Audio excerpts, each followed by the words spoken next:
Okay, everybody. So if you're watching this interview, this is my one warning that make sure you watch episode 4 of season 4 first, because we're going to talk some spoilers here and then come back. Having said that, I'm really excited because I am joined by everybody's favorite space pirate, Madeline Brewer, aka Janine. How you doing today, Madeline? Hi, I'm well. Thank you, Steve. How are you? I'm doing great. So this episode blew my mind. This is what fans have been begging for, to have Janine flashback finally happen. Oh Did my not God. disappoint. And you know, before we even get into the flashback though, we see that Janine and June are stuck in this milk truck and they get in a heated argument. But there's this line that you say to June that is, I wouldn't have told them where we were. You know, that's why they are dead, referring to our big deaths of the other handmaids last episode. Do you think Janine actually believes that she wouldn't have told them in June's situation?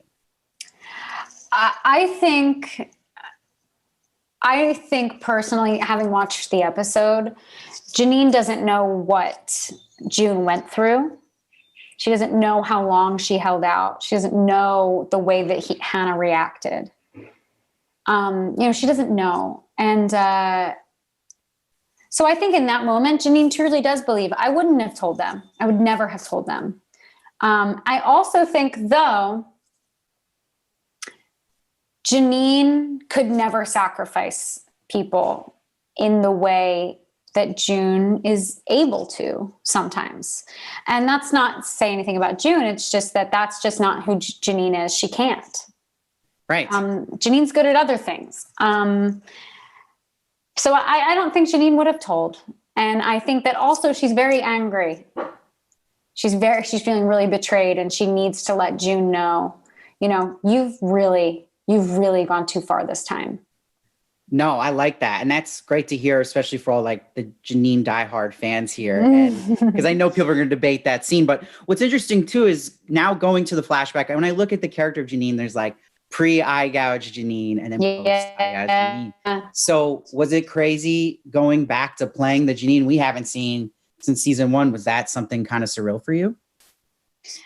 It was a bit, she's been in my head for so long, but I haven't been able to physically play her. And so, different things came out that I didn't think would happen. I did have to remind myself, okay, Maddie, get out of your kind of hiding place, Janine, like bracing for impact, Janine, and kind of open yourself up a little bit more.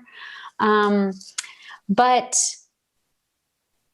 yeah, it was, to play this Janine and, to get to look kind of pretty, I had eyeliner on, which I begged for. That. Okay. Hell yeah. I told them, they were like, it's not really the show. We kind of do and I was like, just a kitten eye, just a little bit, just give me something, I just, cause that's kind of been a theme with Janine. And I know that we heard it, at the end of season 1, and she was like, who would want me now? I think that Janine is a little, parts of her are a little caught up in being desirable and being pretty. Sure. And to see Janine kind of in her element, to look pretty and be a beautiful young woman and to have this whole life with her son and wanting to go back to school and having a job and making money to make a life for her and her son. I was so proud to see her. I'm so proud of her, weirdly. No, I totally understand that. And would you think too, that if you look at her story arc, as we've seen so far and where it could possibly be going, is it as simple as it's a journey for Janine back to her former self, getting out of the extreme trauma she's dealt with in Gilead? Yeah, I think that definitely. I think that there are elements of Janine kind of returning, kind of getting out of that full-blown active trauma response all the time, and returning to some semblance of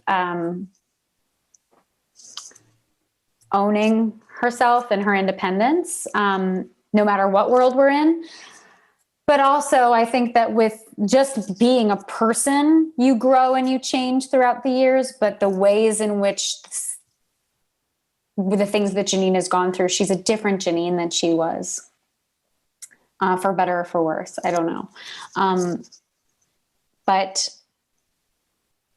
yeah, No, that's perfect. I think you crushed it. It's a great way to end it. And before I let you go, I just wanted to thank you too. Something that's stuck with me, this is really random, but like 2 years ago, you tweeted that you're on a plane, you saw a baby, you were feeling baby fever, but then you said, hey, at least I've acted with Ann Dowd. And I actually took that as inspiration because for me, someone like me, I feel pressure to have grandkids for my parents, and it's like, look, I got to interview Madeline Brewer. So. Oh my God, I love that. Thank you so much. That means so much to me. Thank you. And everyone, make sure to check out Madeline Brewer Kill It as usual, as Janine in The Handmaid's Tale. Every new episode is Mondays on Hulu. Thank you so much, Madeline. Wednesdays on Hulu. Thank you. And I can't wait and hopefully get to talk to you again in the future. Of course. Thank you so much. Madeline.